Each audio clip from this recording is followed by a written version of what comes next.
ألفابت، الشركة الأم لجوجل، هيمنت على عالم الإنترنت، وكانت المالك الوحيد لجميع أسرار العالم لسنوات.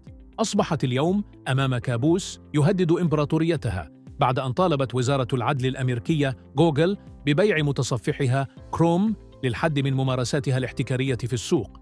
هذا الاقتراح يأتي بعد حكم صادر عن قاض فيدرالي في أغسطس الماضي بأن جوجل تمتلك احتكاراً غير قانونياً في مجال البحث عبر الإنترنت.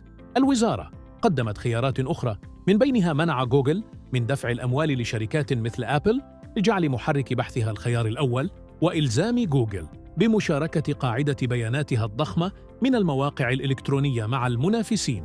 هذه الإجراءات تهدد بتوجيه ضربة قاسية لإمبراطورية ألفابت التي تجاوزت قيمتها السوقية أكثر من $1 تريليون.